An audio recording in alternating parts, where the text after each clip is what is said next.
제3부 일통천하 제11권 또 다른 난세 제3장 명군 명신. 조양자에게는 5 아들이 있었다. 그러나 그는 자기 아들에게 당주의 지위를 물려주지 않았다.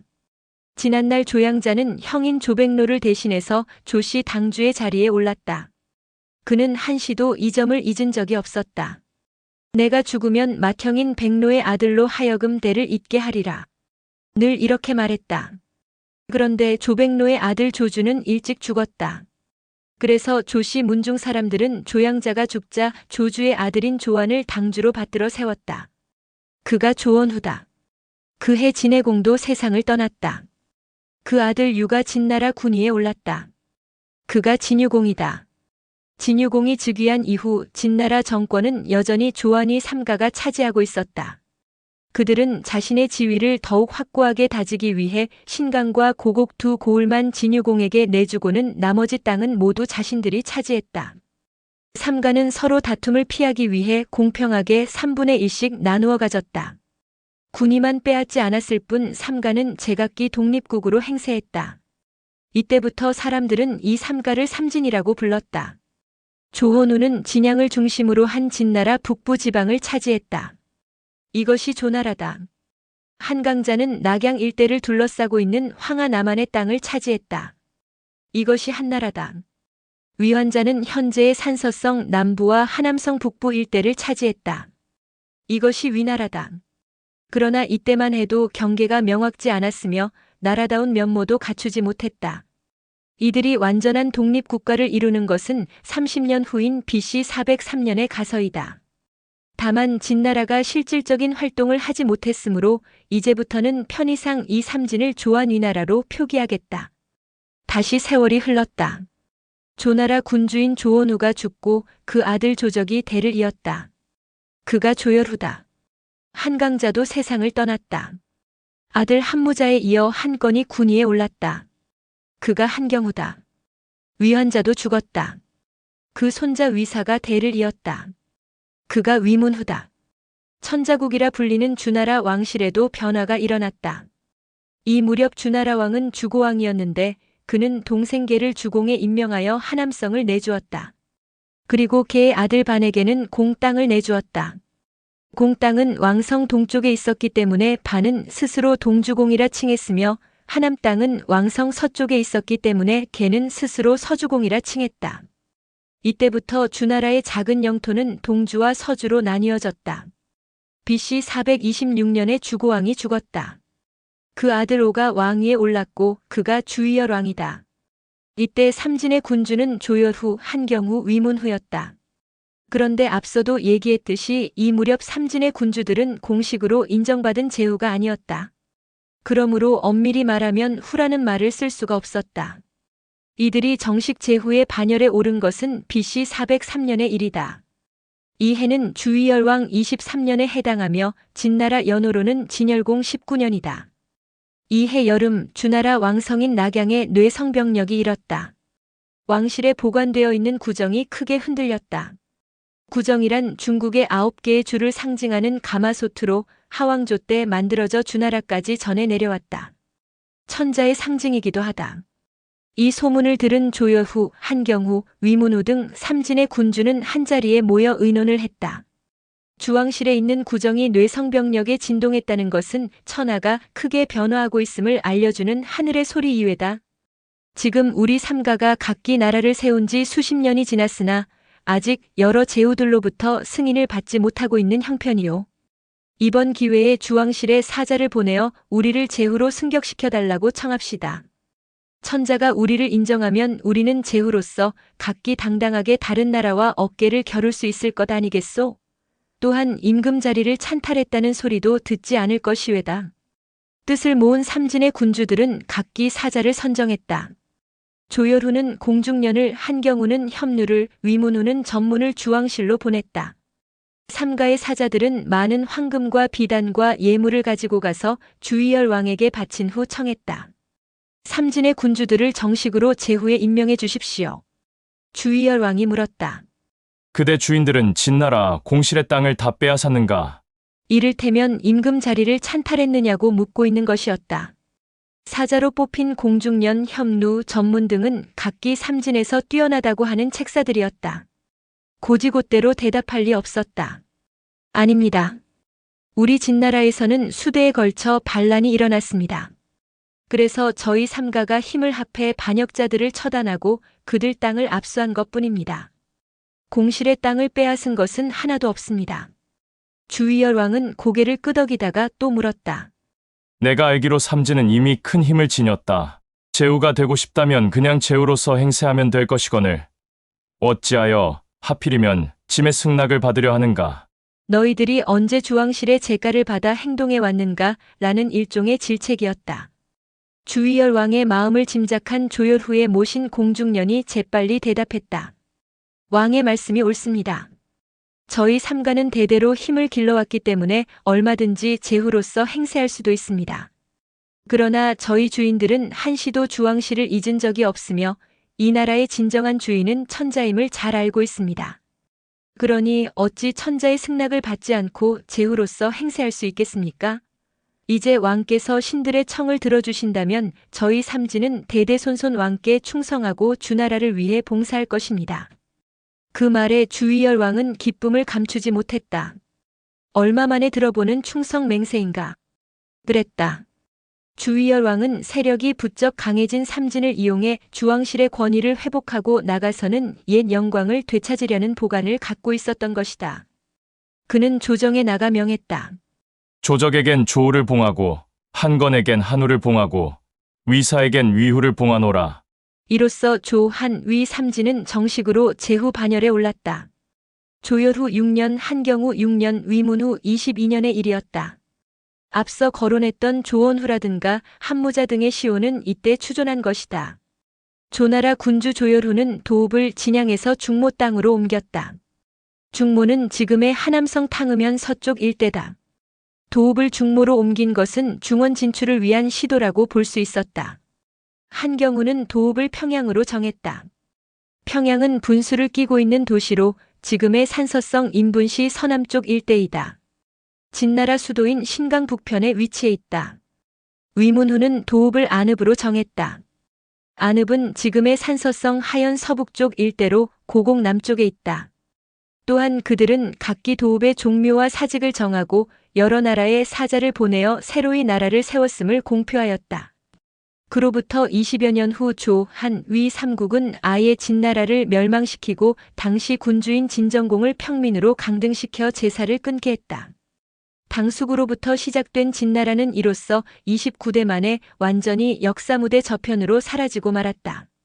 한때 천하 패권을 잡고 중원을 호령하던 진나라가 이렇듯 허망하게 몰락할 줄을 어느 누가 짐작이나 했으랴.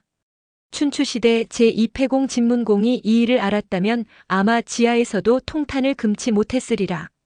바야흐로 본격적인 전국시대가 시작되고 있었다. 전국시대는 여러 가지 면에서 지금까지의 춘추시대와 본질적으로 다르다. 글자 그대로 전란의 시대다. 춘추시대에는 낭만이랄까 목가적인 분위기가 있었다. 지배는 하되 멸망시키지는 않았다. 약자도 살아남을 수 있는 여지가 있었다. 그러나 전국시대는 그렇지 못하다. 양육강식. 강한 자는 살아남고 약한 자는 멸망해야 했다. 전쟁에서 패하여 재기불능이라고 판단되면 여지없이 종묘사직을 없애버렸다. 따라서 각 나라마다 살아남기 위해 처절한 몸부림을 치지 않으면 안 되었다.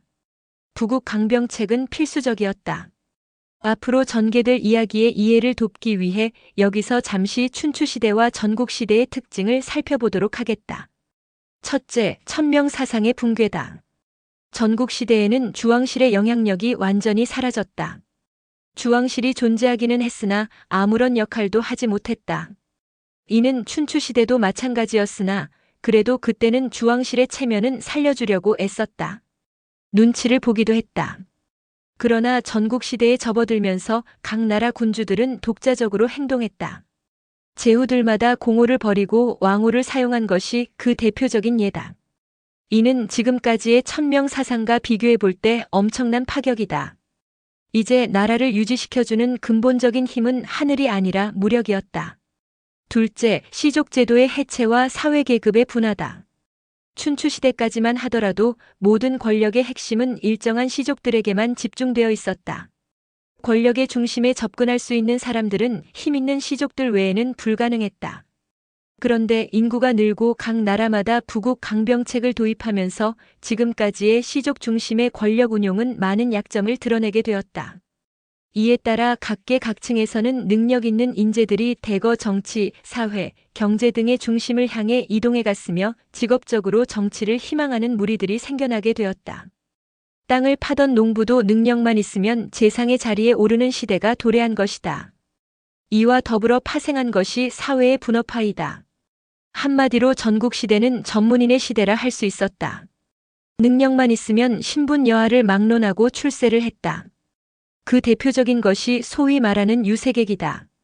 이들은 어느 한 나라에 귀속되는 것을 원치 않았다. 한 나라에 머물며 한 임금에게 충성하는 것은 이들에게 있어서 고리타분한 옛것에 지나지 않았다. 셋째, 백가쟁명이다. 흔히 전국시대를 암흑기라고 표현하고 있으나 이는 그리 적절한 말이 아니다. 겉으로 보기에 전국시대는 양육강식의 치열한 싸움을 벌여대는 듯 했으나 그 이면의 사상적인 분야에는 보기 드문 전성기였다. 이전까지는 대체로 하나의 사상이 정치, 경제, 사회를 지배해왔다. 하지만 전국시대에는 그것이 통하지 않았다. 갖가지 사상과 주장이 대두하였다. 유가, 도가, 묵가, 법가, 병가 등 생존에 필요한 것이라면 무엇이든 주창되었고 이러한 것들은 유력자들에 의해 수용 시행되었다. 어느 하나 정답이 있는 것은 아니었다. 전국시대는 역사상 보기 드문 사상의 대변혁기요 전성시대라 하지 않을 수 없다. 넷째, 영토국가로의 변모와 산업의 발달이다. 하왕조 이래 중국의 개념은 도시였다. 즉 도시나라인 성읍국가였다. 국가를 구성하는 백성들 또한 혈연으로 맺어져 있었고 이때는 국경도 분명치 않았다. 그러나 춘추시대로 접어들며 무너지기 시작한 성읍국가는 전국시대로 접어들면서 완전히 영토국가로 변모했다. 국경선도 분명해지고 그것을 넘으면 침략으로 간주되었다. 아울러 각 나라마다 경쟁적으로 산업을 발전시켰다. 특히 주철법의 개발과 함께 철제 농기구가 보급되면서 생산력은 급속도로 높아졌다. 지주계급이 형성되고 상공업이 활기를 띠었다. 이러한 변화에 적응하지 못한 나라는 후진국으로 전락했고 급기야는 멸망의 길로 들어설 수밖에 없었다. 다섯째, 군현제의 출현이다. 주왕조의 통치 방법은 전형적인 봉건제다. 이것은 춘추시대에도 그대로 계승되었다. 하지만 주왕실의 권위가 떨어지면서부터 봉건제는 본연의 기능을 잃었다. 그것을 대신하여 등장한 것이 군현제이다. 군현제도는 단순히 행정구역을 군과 현으로 나눈 것으로 그치지 않는다. 그 전까지 영지를 다스리는 책임자, 즉 영주는 세습이어서 땅을 받으면 특별한 경우가 아니고서는 대대로 물려받아 그 땅을 다스렸다. 하지만 군현제가 도입되면서부터 세습 제도는 사라지고 영주는 군주에 의해 임명되었고 임기도 정해졌다. 오늘날의 지방 장관인 셈이다. 영주의 주임무는 조세의 입안과 그 징수였다. 실적이 좋지 않으면 면직당했다. 여섯째, 징병제의 도입이다. 인구가 증가하고 사회 계급이 분화됨에 따라 군사 조직 개편에 대한 필요성이 대두되었다.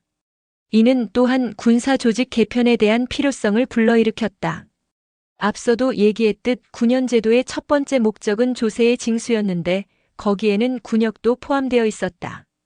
따라서 군현제의 도입과 더불어 일정한 군사수를 유지할 수 있는 징병제가 실시되지 않을 수 없었다. 이제 농민들은 일정한 나이가 되면 자동적으로 군대에 편입되었다. 그 전까지는 필요할 때마다 군사들을 모았기 때문에 엄밀히 말해 징병제라고 할 수 없었다. 일곱째, 전투 방식의 변화다. 인구 증가와 더불어 징병제 도입은 병력의 증가를 가져왔다. 춘추시대에는 많아야 5만 명이 동원되었지만 전국시대에는 한 번 전쟁에 10만 명 이상이 동원되는 경우가 허다했다. 당연한 일이겠지만 전투 형식도 바뀌었다. 춘추시대에는 주로 병차로 싸워 질서정연한 밀집 대형을 이루어 교전하였고 승패도 열흘 이내에 가려졌다. 하지만 전국시대로 접어들면서 그 많은 인원이 병차에 의존할 수는 없었다. 보병이 전쟁의 주력 부대가 되었다. 아울러 파괴력 있는 무기의 개발, 특히 노예 발명으로 밀집 대형의 전투 방식은 많은 희생을 초래했다. 진법이 개발되고 효과적인 분산책을 쓰지 않으면 패할 수밖에 없는 상황에 이르렀다. 지구전도 예사여서 몇 년이고 대치 상태로 있는 경우도 생겨났다. 또한 기마부대의 출현도 이 시대의 큰 특징이라고 할 수 있다. 전국시대 하면 가장 먼저 떠오르는 것이 하나 있다. 바로 칠홍이다. 제, 초, 진, 연, 위, 한, 조나라가 그것이다. 이중 제, 초, 진, 연나라는 춘추시대부터 내려온 나라였고 위, 한, 조나라는 진나라에서 갈라져 온 나라였다. 물론 이들 7개 나라 외에 노, 송, 위, 정나라 등도 존재하기는 했으나 이들은 그 영향력이 극히 미약해 7개 나라의 속국이나 다름없이 지내다가 차례차례 멸망한다. 적절한 비유일지 모르겠으나 전국시대의 이 7개 나라들은 이해관계가 서로 복잡하게 얽혀 마치 오늘날의 프로야구처럼 풀리그를 벌이며 싸움을 벌여댔다. 때로는 동맹을 맺기도 하고 때로는 철천지원수처럼 극악스럽게 싸우며 멸망당하지 않기 위해 안간힘을 다했다. 7개 모든 나라가 처음부터 끝까지 강했던 것은 아니다. 칠홍 중에서도 시간의 흐름에 따라 강자와 약자가 수시로 나뉘어졌다. 때로는 4강 3약이었고 또 때로는 3강 4약이기도 했다. 1강 6약인 때도 있었고 2강 5약인 때도 있었다. 전국시대 개막 후 가장 먼저 위세를 떨친 나라는 삼진 중 하나인 위나라였다. 위나라는 신흥국다운 패기로 나라의 모든 제도를 바꾸고 발빠르게 중원을 주도해 나갔다. 위나라가 기존의 여러 나라를 제치고 개막 초기 선두주자로 나설 수 있었던 이유는 걸출한 군주와 뛰어난 명신의 절묘한 조화 덕분이라고 할 수 있었다. 이 무렵 위나라 군주는 위문후였다. 그는 BC 424년에 즉위하여 재위 22년째인 BC 403년에 정식으로 위후에 봉해진 위나라 개국 군주이다. 재위년에도 알 수 있듯 이때 위문후는 나이가 꽤 많았음에도 능력 있고 학식 높은 인재들을 대거 확보하여 등용했다. 그 자신 그들에게 고개를 숙이며 배움을 사양하지 않았다. 위나라 서하 땅에 자하라는 사람이 있었다. 본명이 복상인 자하는 공자의 제자로 당시 명성을 널리 떨치고 있었다. 그 소문을 들은 위문후는 친히 황하 서쪽인 서하 땅으로 나가 자하에게 경학유계를 배웠다. 이것이 인연이 되어 위문후는 자하의 유능한 제자들과 자주 접하게 되었다. 그중 대표적인 사람이 전자방, 단감목, 이극, 적황, 임좌 등이었다. 이들은 모두 당대 최고의 현자라 해도 과언이 아니었는데 위문후의 인재사랑에 감동하여 조정으로 들어와 정책 고문으로 활동했다. 특히 위문후와 단감목 사이에는 이런 일화가 전해온다. 위문후는 자하의 제자 중 단감목의 덕행이 뛰어나다는 소문을 듣고 서하 땅으로 수레를 몰아 그의 집을 방문했다. 그런데 단감목은 벼슬이 뜻이 없었다. 위문후가 온다는 소식에 자기 집 뒷담을 넘어 몸을 피했다. 이 사실을 알게 된 위문후는 화를 내기는커녕 감탄을 했다. 단감목이야말로 고고한 선비로다. 그는 한 달간 서하에 머물며 날마다 단감목의 집을 찾아갔다. 대문 밖에 이르러서는 수레에서 일어나 예를 올리고 돌아갔다. 대문 안에서 이 모습을 훔쳐보던 단감목도 위문후의 그러한 정성에 감동하지 않을 수 없었다. 결국 한 달 만에 단감목은 대문을 열고 나와 위문후를 영접했다. 위문후는 그날로 단감목을 수레에 태워 도우빈 안읍으로 데려와 단감목을 스승 겸 상빈으로 모시고 정책 자문을 받았다. 위문후는 또 약속을 잘 지키는 군주로도 유명하다. 어느 날이었다.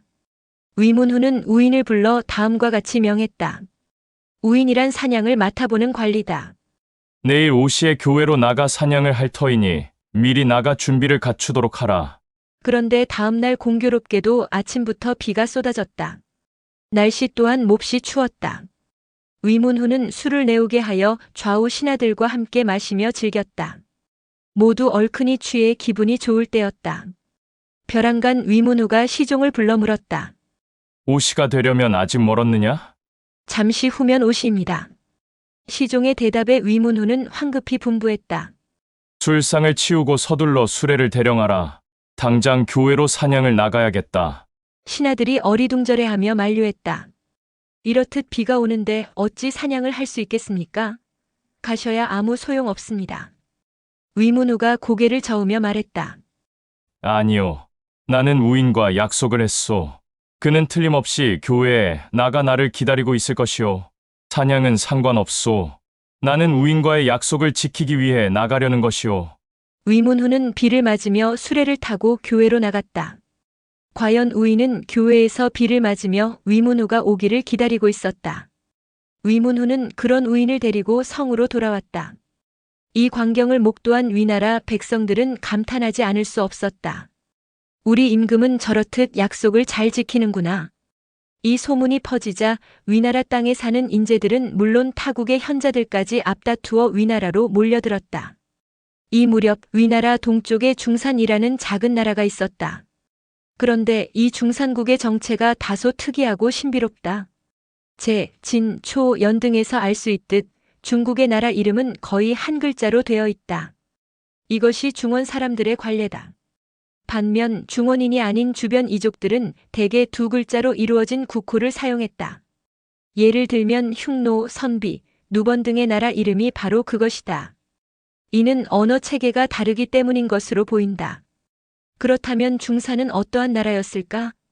그에 대한 기록이 많이 남아있지 않아 정확히 알 수는 없으나 당시 중국 사람들은 중산을 비중원계로 분류했다. 백성들의 대다수도 소위 오랑캐라 불리는 백적의 별종이었다는 것이 정설이다. 일명 선우라고도 했다.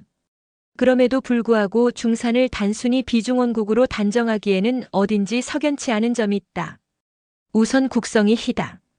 희라면 주왕실과 같은 성이다. 이에 대해서는 논란이 많다. 주왕실에서 갈라져 나온 일족이라고 주장하는 사람도 있고 정통성을 부여하기 위해 조작한 것이라고 내세우는 사람들도 있다. 그러나 무엇보다도 가장 특이한 것은 대개 이족들이 중원 밖에 위치하고 있는 반면 중산국만은 유독 중원 내에 자리 잡고 있었다는 점이다. 영토가 지금의 하북성 보정현이니 당시로는 위나라 동쪽이요 조나라 남쪽 일대였다.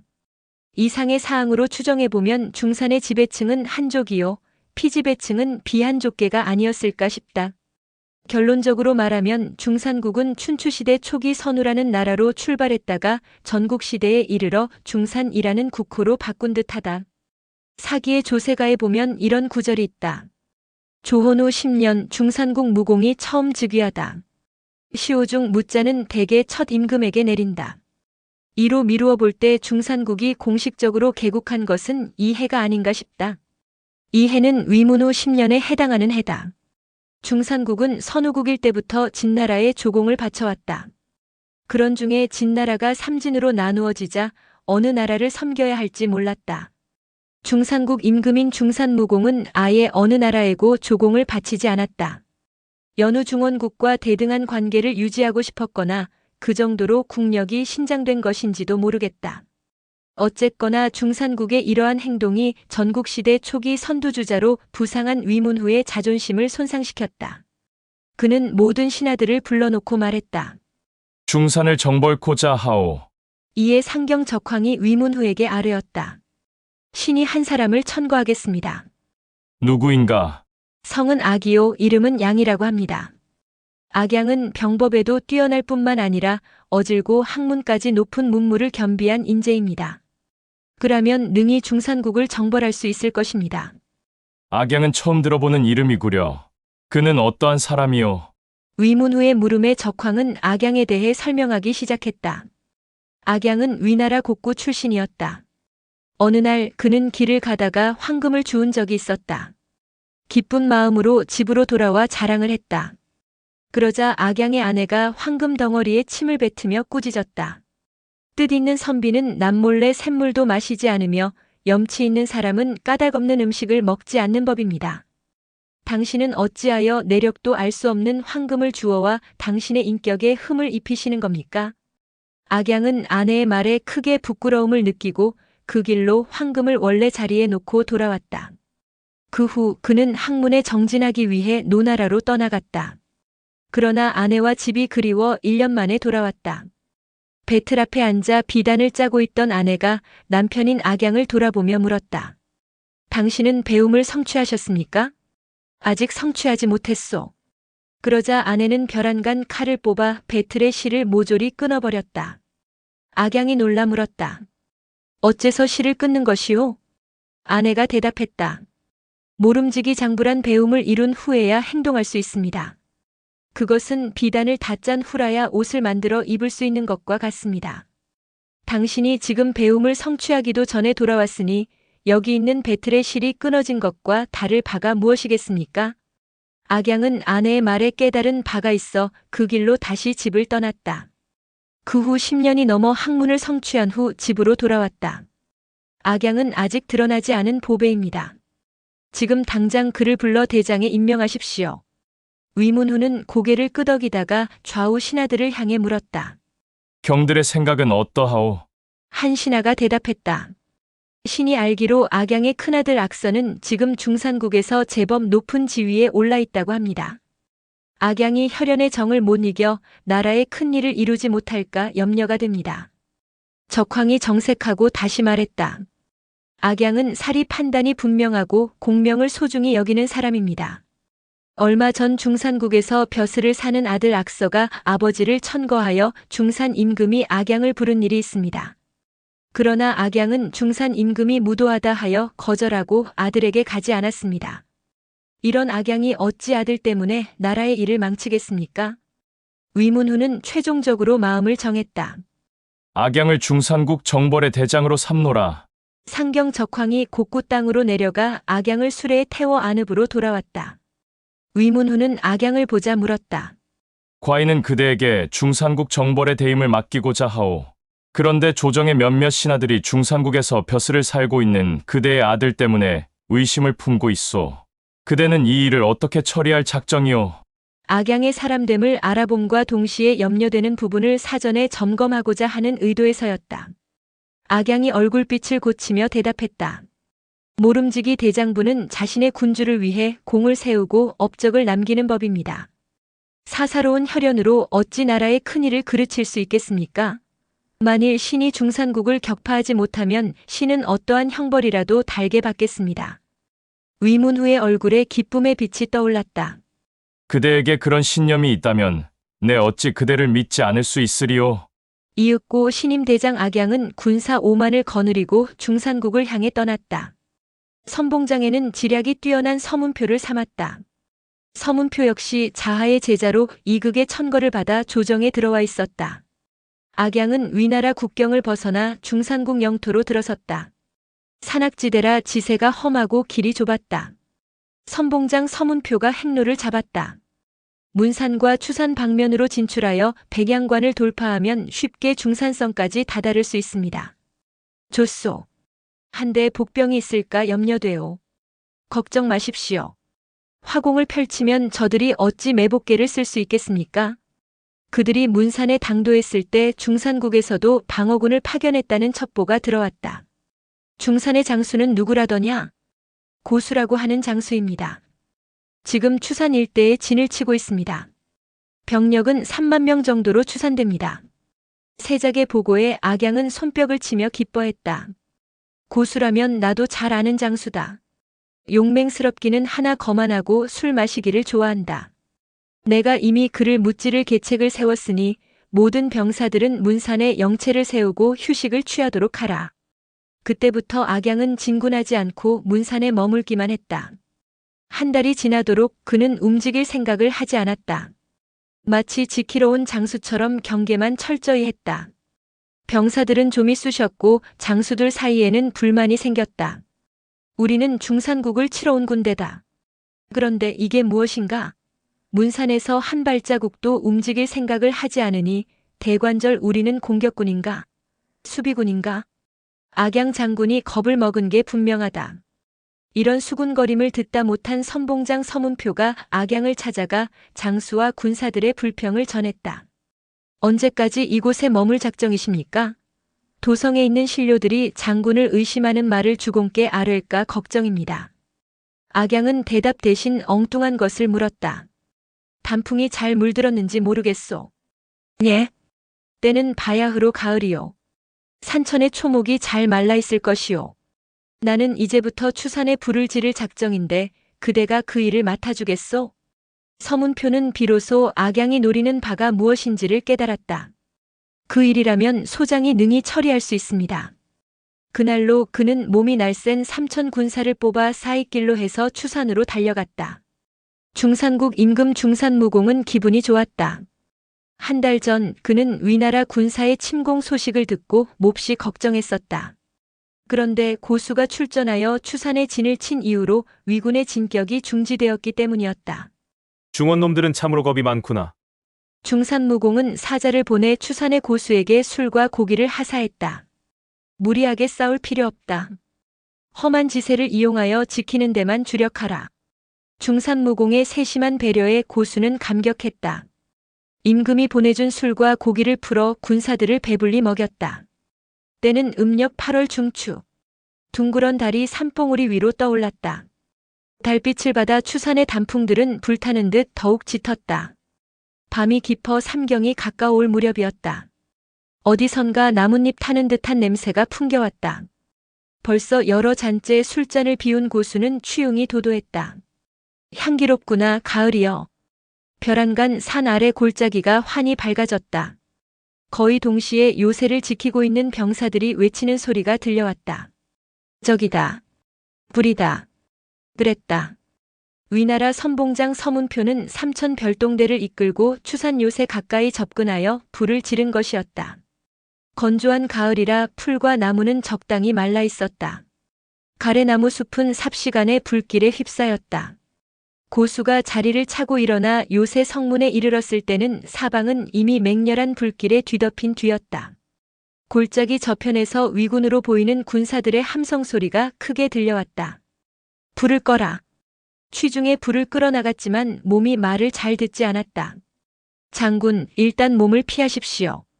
불을 끄기엔 너무 늦었습니다. 조만간 적들이 이곳으로 몰려들 것입니다. 신복 장수 하나가 비틀거리는 고수를 부축했다. 그때쯤 해서 중산국 군사들은 일대 혼란에 빠졌다. 고수도 위험을 직감했다. 공연히 싸워서 목숨을 잃으니 일단 후퇴했다가 전열을 재정비하여 반격하는 것이 낫겠다고 생각했다. 추산 뒷길로 해서 후퇴하라. 중산 군사들은 일제히 요새 뒤편의 문으로 몰려들었다. 좁은 성문에 수많은 병사들이 몰려들자 또 한바탕 아비규환이 일었다. 넘어져 밟혀 죽는 자만 해도 수백 명에 달했다. 고수는 겨우 사지를 뚫고 나와 열심히 달려 제2의 요새인 백양관에 당도했다. 그러나 뒤쫓아온 위군의 공격에 그는 또다시 백양관을 버리고 달아나지 않으면 안 되었다. 하룻밤 사이의 패전, 고수에게는 돌이키고 싶지 않은 악몽이었다. 한 달의 기다림 끝에 감행한 단 한 번의 화공으로 추산 요새와 백양관을 점령한 위군의 사기는 그야말로 하늘을 찌를 듯했다. 충천이란 말은 이래서 생겨난 모양이다. 악양은 여세를 몰아 진격하여 중산성을 포위했다. 그러나 중산성은 한나라의 도읍답게 견고하고 높았다. 섣불리 공격했다가는 오히려 패배를 당하기 십상이었다. 더욱이 위군은 본국과 거리가 멀리 떨어져 있어 원군을 기대하기는 힘들었다. 포위하되 공격하지는 마라. 악양은 지구전을 결심했다. 중산군 대장 고수는 중산무공 앞에 무릎을 꿇었다. 악양은 용기와 지혜를 겸비한 장군입니다. 함부로 나가 싸울 것이 아니라 농성하며 저들이 지칠 때까지 기다리는 것이 상책입니다. 중산무공은 격노했으나 어쩔 도리가 없었다. 성문을 굳게 지켜라. 중산국 대부 중에 공손초라는 사람이 있었다. 나름대로 꾀가 있다고 자부하는 사람이었다. 중산무공이 농성을 결심했다는 말을 듣자 궁으로 달려갔다. 언제까지 농성할 수만은 없는 일입니다. 신에게 악양을 물리칠 묘책이 있습니다. 중산무공은 귀가 번쩍 트였다. 말해보라. 위군 대장 악양은 우리나라에서 벼슬 하고 있는 악서의 친아버지입니다. 주공께서는 어찌하여 악서를 시켜 악양을 물러가게 하지 않으십니까? 그렇군. 악서를 불러오라. 악서가 입궐했다. 중산무공이 악서에게 명을 내렸다. 지금 그대 아버지가 위군 대장이 되어 우리나라를 치고 있다. 그대는 성 위로 올라가 아비를 물러가게 하라. 만일 위군이 물러간다면 그대에게 큰 고을을 상으로 내리겠다. 아버지 악양의 성품을 잘 알고 있는 악서는 자신 없는 표정으로 대답했다. 신의 아비는 전에도 중산국에서 벼슬 살기를 거부하고 위나라로 돌아간 바 있습니다. 이제 신은 신대로 아버지는 아버지대로 각기 다른 임금을 섬기는 처지입니다. 신이 간청해도 신의 아비는 제 말을 듣지 않을 것입니다. 악양이 그대 말을 듣지 않아도 그대 탓은 아니다. 가서 권해보라. 중산무공의 강요에 악서는 어쩔 수 없이 성 위로 올라가 아래를 향해 소리쳤다. 나는 악서라는 사람이요. 나의 아버지 악양 장군과 얘기를 나누고 싶소. 군사들의 보고에 악양은 갑옷을 껴입고 누차 위로 올라갔다. 누차란 사다리를 장착한 병차다. 아버지를 본 악서가 얼굴을 붉히며 소리쳤다. 아버지께서는 소자를 생각해서라도 군사를 물리쳐 주십시오. 악양은 악서가 나올 것을 예상하고 있었던 듯 얼굴빛을 차갑게 굳히며 꾸짖기 시작했다. 모름지기 군자는 위태로운 나라에 머물지 않으며 어지러운 조정에 출사하지 않는 법이다. 그런데 너는 어떠하냐? 북위를 탐하여 머물러야 할 곳인지 떠나야 할 곳인지조차 분별하지 못하고 있질 않느냐? 나는 위후의 명을 받고 중산국의 백성들을 고통에서 벗어나게 해주러 왔다. 너는 속히 내 임금에게 항복하라고 권하여라. 그것이 지금 내가 마땅히 해야 할 일이다.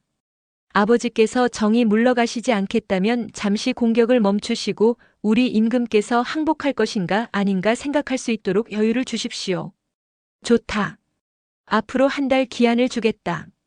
이는 온전히 아비와 아들의 정리를 생각해서 들어주는 것이다. 만일 한 달 안에 결정짓지 못하면 나는 이 성을 모조리 불살라버리겠다. 성 위에서 내려온 악서는 중산무공에게 결과를 보고했다. 중산무공은 일단 안도의 숨을 내쉬었다. 그는 악양이 중산성을 공격하지 않는 까닭이 아들 악서를 사랑하기 때문인 줄로만 알았다. 그것은 공손초를 비롯한 신하들도 마찬가지였다. 악서가 있는 한 우리 성은 안전하다. 별다른 대책을 세우지 않았다. 물론 항복할 마음도 전혀 없었다. 그냥 이렇게 시간을 보내다 보면 악양이 제풀에 지쳐 돌아가리라 생각했다. 그러는 사이 약속한 한 달이 지나갔다. 악양은 부하 한 사람을 중산무공에게 보냈다. 항복하시오. 중산무공은 다시 악서를 성 위로 올려보냈다. 악서는 슬피 울며 애걸했다. 아직 의견을 정하지 못했습니다. 한 달만 더 말미를 주십시오. 좋다. 악양은 다시 한 달 동안의 여유를 주었다. 또 한 달이 지났다. 중산무공은 역시 악서를 성 위로 올려보내 말미를 달라고 청했고 악양은 마지못한 듯 그 청을 수락했다. 이렇듯 3번이나 기한을 연장했기 때문에 싸움 한 번 없이 3개월이란 시일이 흘렀다. 그래도 중산무공은 여전히 항복할 기미를 보이지 않았다. 위군의 선봉장 서문표는 악양의 마음을 짐작할 수 없었다. 이상하다. 악양 장군이 정말로 아들 때문에 공격을 미루는 것인가? 참다 못해 그는 악양을 찾아가 물었다. 벌써 3개월이 지났습니다. 원수께선 중산성을 공격하지 않는 특별한 이유라도 있습니까? 악양이 대답했다. 있소. 혹시 그것이 아들 때문입니까? 아니요. 우리가 중산국을 정벌하러 온 것은 그 임금이 백성을 사랑하지 않기 때문이었소. 만일 내가 공을 세우기 위해 서둘러 공격하면 중산국의 백성들은 큰 고통을 당하게 돼요. 내가 3개월 동안 공격을 하지 않는 것은 아들을 생각하는 마음에서가 아니라 중산국 백성들을 생각하는 마음에서요. 그래야 점령한 후에도 이곳을 편안히 다스릴 수 있을 것이 아니겠소? 악양의 대답에 서문표는 크게 감탄했다. 아, 악양 장군이야말로 병법의 오의를 깨달은 사람이로구나. 그 무렵 위나라 조정은 악양의 일을 놓고 몹시 시끄러웠다. 원래 위나라 대부들 중에는 악양을 미워하는 사람이 매우 많았다. 이름도 들어보지 못한 자가 하루아침에 원수라는 높은 자리에 오른 것에 대한 질시에서였다. 그들은 악양이 3개월간이나 중산성을 공격하지 않고 있다는 소식을 접하고는 물을 만난 고기들처럼 신이 나서 악양을 참소하기 시작했다. 악양은 자기 자식을 염려하여 3개월간이나 공격을 미루고 있습니다. 이는 주공의 믿음을 저버리는 배신 행위입니다. 악양을 즉시 소환하십시오. 그렇지 않으면 군사와 비용만 허비할 뿐입니다. 악양이 중산국 임금과 공모하여 우리나라로 쳐들어올 계획을 꾸미고 있습니다. 악양이 공격하지 않는 것은 중산국 땅의 반을 할양받기로 밀약했기 때문입니다. 갖가지 내용의 참소장이 하루에도 수십 통씩 올라왔다. 처음에는 무심히 넘기던 위문후도 나중에는 마음이 흔들리지 않을 수 없었다. 마침내 악양을 천거한 상경 적황을 불러 물었다. 경은 이 일을 어찌 생각하오? 적황은 서슴없이 대답했다. 악양이 3개월 동안 중산성을 공격하지 않은 데에는 반드시 그럴 만한 뜻이 있어서일 것입니다. 주공께서는 악양을 의심하지 마십시오. 그 후로도 계속 참소장이 올라왔다. 그러나 위문후는 그것들을 모두 상자 속에 넣어두고 일절 답을 내리지 않았다. 오히려 사자를 보내어 악양을 위로했다. 커다란 저택을 마련해 두었으니 부디 개선에 돌아오시오. 마지막 기한까지도 항복 사자를 보내오지 않자 악양은 마침내 북채를 쥐었다.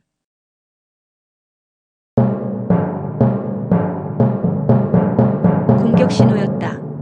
석 달간 충분히 휴식을 취한 위군 병사들은 죽음을 무릅쓰고 중산성을 향해 돌진했다. 새로이 제작한 운제와 충차도 동원되었다. 위군의 공격은 성난 파도와도 같았다. 3대로 나뉜 군사들은 밤낮을 가리지 않고 교대로 성을 공격했다. 한 대가 밀려가면 다른 한 대가 빠졌고 그 한 대가 빠지면 또 다른 한 대가 몰려갔다. 중산성은 견고했으나 이 같은 위군의 공격을 감당하기에는 군사수가 너무 부족했다. 보름쯤 지났을 때 중산국 장수 고수가 화살을 맞고 전사했다. 그러자 중산국에서는 탈영자가 속출하기 시작했다. 대부 공손초가 또 하나의 꾀를 내었다. 사태가 매우 급합니다. 이제 한 가지 계책밖에 없습니다. 무엇이냐? 어서 말하라. 악서가 3번이나 여유를 달라고 청했을 때 악양은 3번 모두 그 청을 들어주었습니다. 그것만 보아도 악양이 아들을 얼마나 사랑하는지 알 수 있습니다. 주공께서는 악서를 장대 위에 비그러매어 성 위에 내보이십시오. 악서는 죽지 않기 위해 살려달라고 부르짖을 것이며 악양은 아들을 살리기 위해 공격을 중단할 것입니다. 중산무공은 생각하고자 쉬고 할 틈도 없이 악서를 불러들였다. 이는 연극일 뿐이다. 결코 그대를 죽이지 않을 터이니 안심하고 장대 위에 매달려라. 연극이라는 말에 악서는 마음 놓고 장대 위에 매달렸다. 장대가 성 위에 세워지자 악서는 성 아래를 향해 죽는 소리로 애걸했다. 아버지여, 이 몸을 살려주십시오. 아버지께서 물러가지 않으면 소자는 죽습니다. 악양이 그 광경을 보았다. 그는 두 눈을 부릅뜨고 성 위를 향해 호통을 쳤다. 너는 참으로 못난 자식이다. 나의 말을 자세히 들어라. 너는 벼슬을 살면서도 그 나라를 위해 회생의 계책을 세우지 못했고 적과 싸우면서도 능히 이기지 못했다. 또 나라가 망하게 되었는데도 임금에게 항복을 권하지 않았으며 도탄에 빠진 백성을 구해야 하거늘 그 또한 실행하지 못했다. 이젠 그것으로도 부족하여 젖먹는 어린애처럼 살려달라고 애걸하니 참으로 나는 그 꼴을 보기 어렵구나. 너 같은 놈은 살아있을 가치가 없다. 내 손으로 친히 죽이리라. 악양은 말을 마치자마자 활을 들어 시위를 당겼다. 장대에 매달린 악서가 그 모습을 보고 기겁을 했다. 장대 아래의 중산국 군사들을 향해 황급히 외쳐댔다. 어서 나를 내려라. 아버지가 나를 죽이려 한다. 군사들은 급히 장대를 뉘어 악서를 풀어주었다. 악서는 중산무공에게로 가말했다. 신의 아버지는 위나라만 생각할 뿐 자식은 조금도 생각지 않는 사람입니다. 주공께선 성을 지킬 방도를 달리 강구하십시오. 그때 곁에 있던 공손초의 눈빛이 반짝하고 빛났다. 중산무공의 귓가에 속삭였다. 아비가 우리 성을 치니 그 자식은 죽어 마땅합니다. 악서를 참수형에 처하십시오. 악서를 참수형에 처하자는 공손초의 말에 중산무공의 얼굴이 일그러졌다. 이번 일은 악서의 죄가 아니다. 악서만 죽으면 신에게 위군을 물리칠 계책이 있습니다. 중산무공은 허리에 찬 칼을 풀어 공손초에게 건네주고는 등을 돌렸다. 공손초가 악서를 향해 외쳤다. 너는 우리나라를 위해 죽어주어야겠다. 잠깐. 그러나 공손초의 칼이 더 빨랐다. 악서는 말을 채 맺기도 전에 가슴에 칼을 맞고 쓰러져 죽었다. 공손초가 다시 중산무공에게 아뢰었다. 신의 계책이란 이러합니다. 이 세상에서 자식을 생각하는 아비의 사랑보다 더 큰 사랑은 없습니다.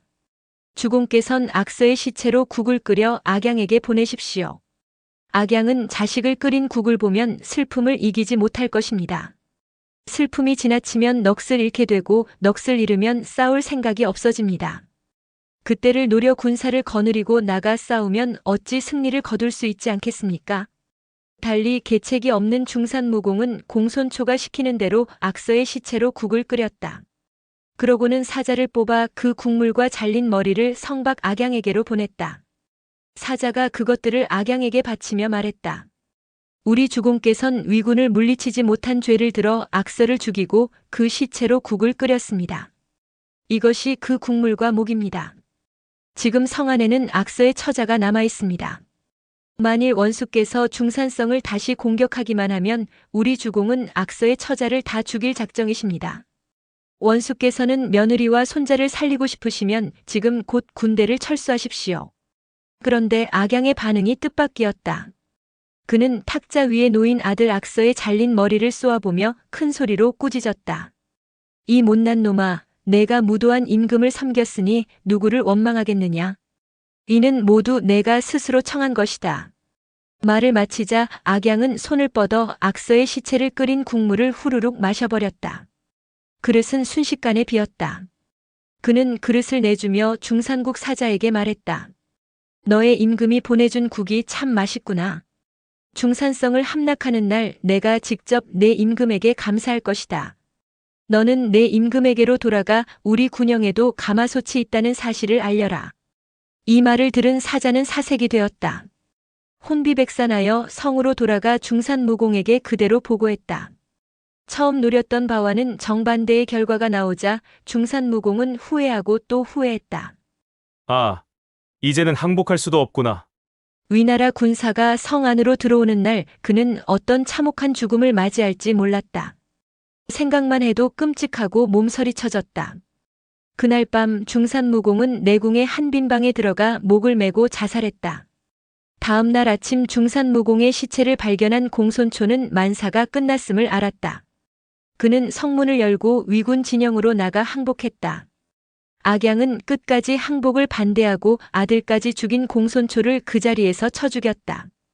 이어 성 안으로 들어가 중산국 백성들을 위로한 후 궁성을 접수했다. 중산성을 포위한 지 6개월 만의 일이었다. 위문후는 악양이 중산국을 정벌하고 개선해온다는 소식을 듣고 친히 성문 밖까지 나가 영접했다. 이번에 장군이 나라를 위해 아들을 잃었으니 이는 다 과인의 허물이오. 나라를 위하는 일인데 어찌 사사로운 정에 얽매일 수가 있겠습니까? 위문후는 악양을 자신의 수레에 태워 궁으로 들어갔다. 악양은 중산국 지도와 가지고 온 보물을 위문후에게 바쳤다. 다음 날 궁성 안에 큰 잔치가 베풀어졌다. 악양의 개선을 축하하는 자리였다. 모든 신료들이 지켜보는 가운데 위문후는 악양에게 술잔을 내렸다. 이번 일은 오로지 장군의 공이오. 위문후의 거듭된 치하에 악양은 기쁜 마음을 감추지 못했다. 이제부터 나의 앞날은 탄탄대로다. 잔치가 끝나갈 무렵이었다. 위문후가 좌우 시종을 불러 분부했다. 상자를 이리 내오너라. 시종들이 2개의 큰 상자를 들고 나왔다. 상자들은 단단히 봉해져 있었다. 모두들 안에 무엇이 들어있을까 궁금히 여기는 중에 위문후가 다시 분부했다. 이 상자를 악양 장군의 집까지 갖다 드려라. 악양은 집으로 돌아가는 길에 생각했다. 필시 상자 속에는 금은 보화가 들어있을 것이다. 다른 신하들이 질시할까 염려되어 저렇듯 단단히 봉한 것이 틀림없다. 집으로 돌아온 악양은 집안 사람들에게 지시했다. 저 상자를 중당 안에 들여놓고 모두 물러가라. 혼자서 그것들을 확인해 볼 생각이었다. 자물쇠를 열었다. 그런데 천만 뜻밖이었다. 상자 안에는 금은 보화가 들어있지 않았다. 신하들이 위문후에게 올린 듯한 상소문이 가득 들어있었다. 악양은 영문을 알 수 없어 그것들을 일일이 읽어보기 시작했다. 시간이 지날수록 악양의 얼굴에는 경악의 빛이 짙게 들어찼다. 상소문의 내용은 다름이 아니라 한결같이 악양을 죽여야 한다는 글이었다. 악양은 이마에 솟은 땀방울을 닦으며 중얼거렸다. 내가 없는 동안에 이렇듯 많은 신하들이 나를 참소했구나. 만일 주공이 나를 믿지 않았다면 내가 어찌 이번 일에 성공할 수 있었으리요. 다음 날 악양은 궁으로 들어가 위문후 앞에 엎드렸다. 이번에 신이 중산국을 쳐서 이긴 것은 오로지 주공께서 도와주신 덕분입니다. 신은 오로지 싸움터에서 칼만 휘두른 것에 불과합니다. 신에게는 아무런 공이 없습니다. 어제 받은 상을 도로 반납하겠습니다. 위문후가 흐뭇한 표정으로 대답했다. 그렇지 않소.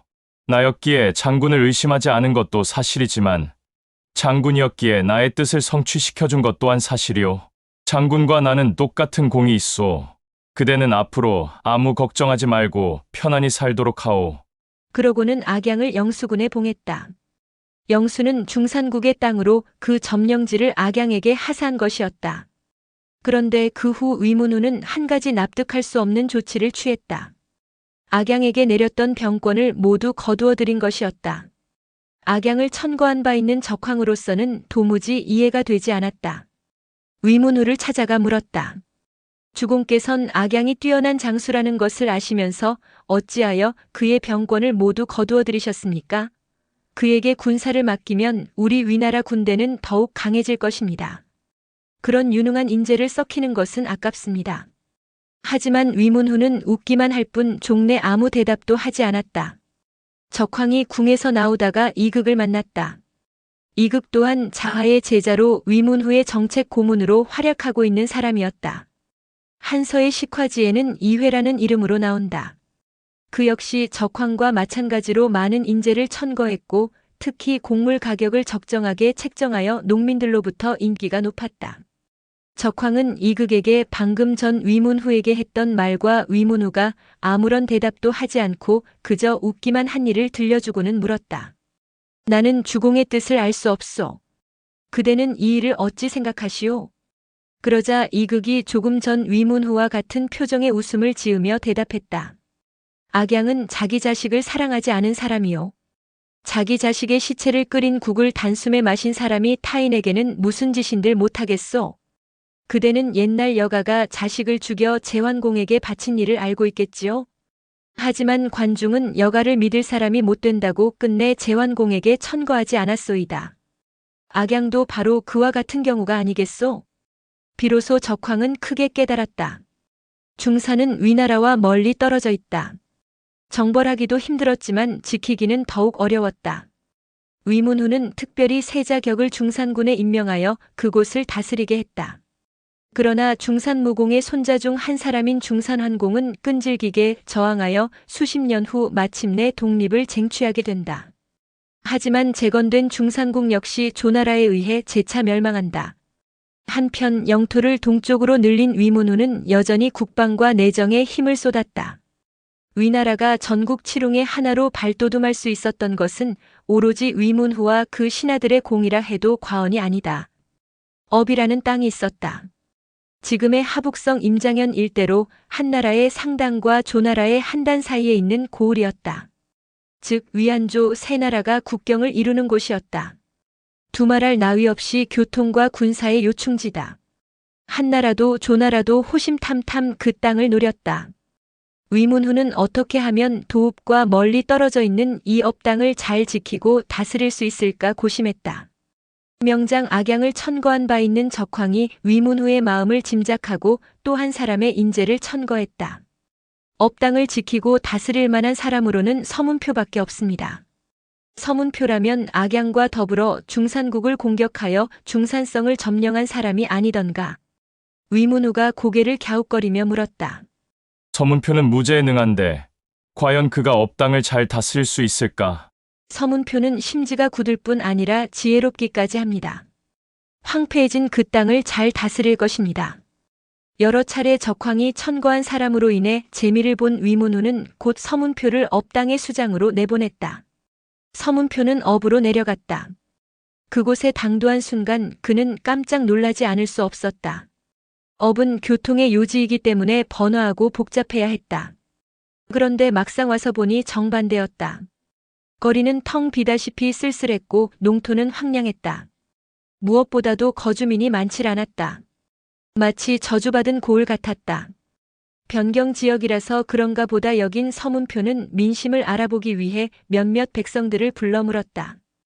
이곳에 사는 사람들에게 가장 큰 애로사항이 무엇인가? 백성들의 대답은 한결같았다.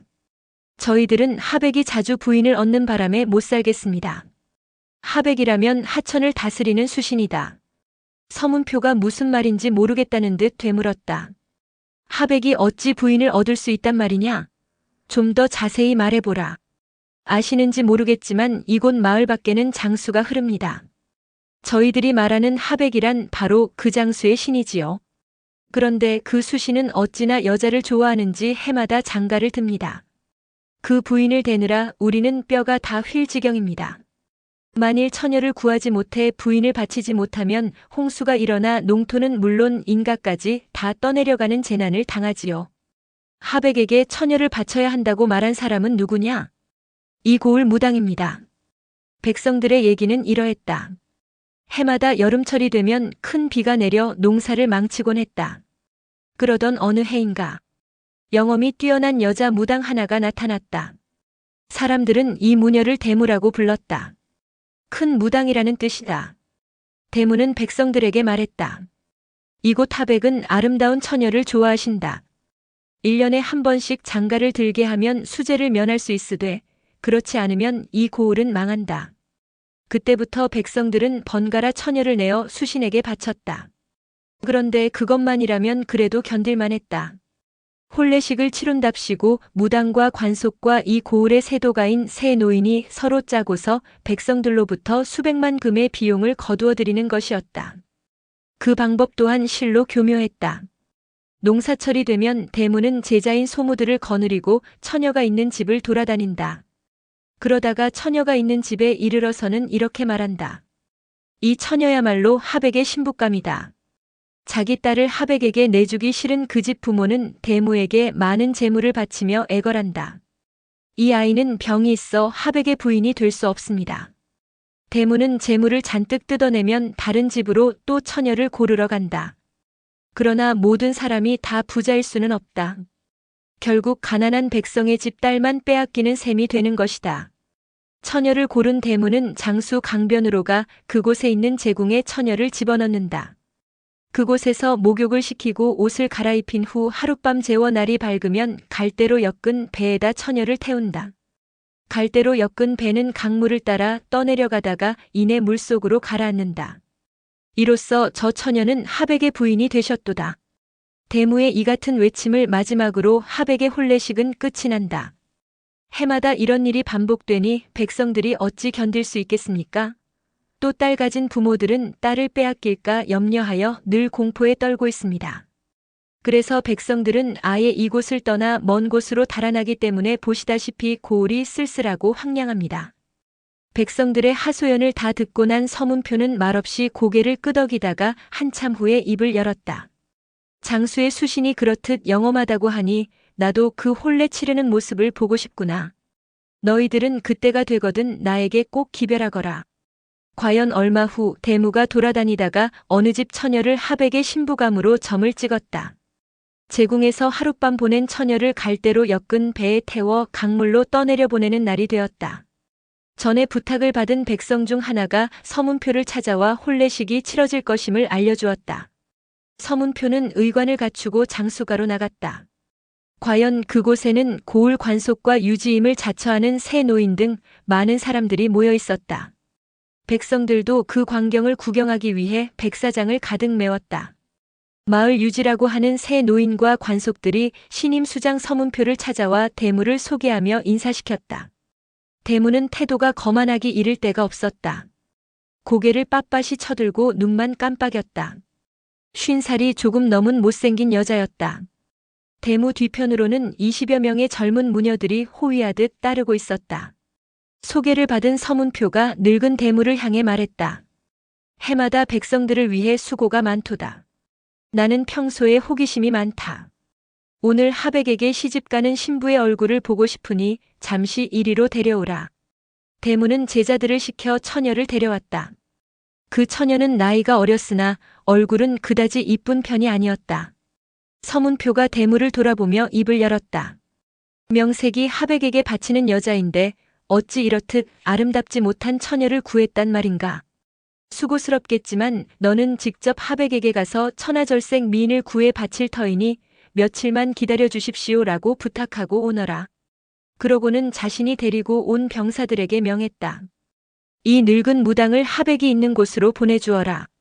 명이 떨어지기 무섭게 병사들이 달려들어 대문을 번쩍 들어안았다.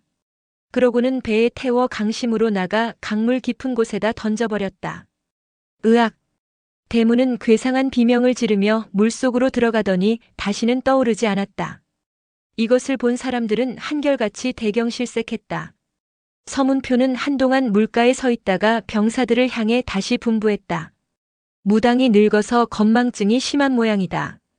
하백에게 가더니 돌아와 보고할 생각을 하지 않는구나. 하백이 기일을 연기해 줄지 어떨지 나는 몹시 궁금하다. 얘들아, 늙은 무당의 제자를 다시 한번 보내보아라. 병사들이 젊은 무녀 하나를 덜렁 들어안아 강물 속에 내던졌다.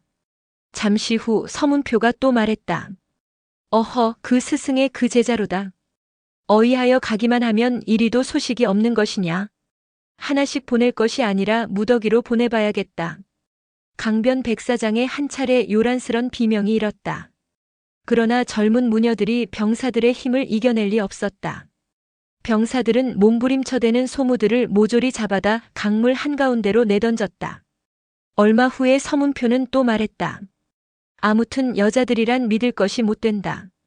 기껏 심부름을 시켰더니 하백에게 잘 전하지 못했나 보다. 이번에는 마을의 유지들을 보내보자.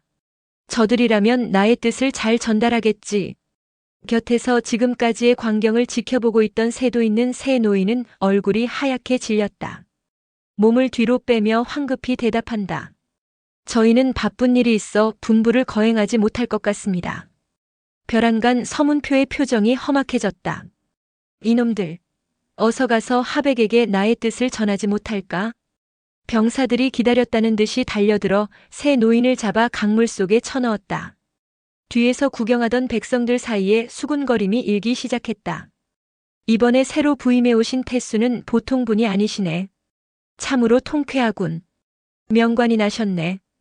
어쩌면 저렇듯 태연하게 일을 처리하실까?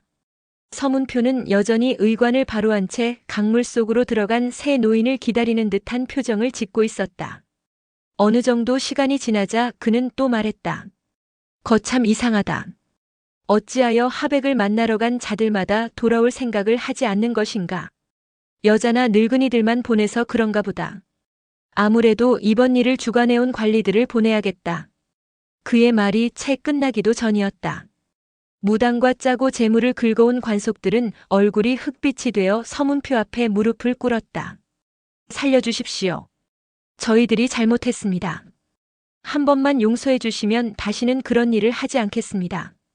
병사들이 달려들어 잡아일으키려 했으나 관속들은 한사코 서로 붙들고 울부짖으며 일어나려 하지 않았다. 그제야 서문표는 정색하고 관속들을 향해 꾸짖었다. 너희들은 듣거라. 수신이란 것이 정말로 있느냐? 있으면 어디 내보아라.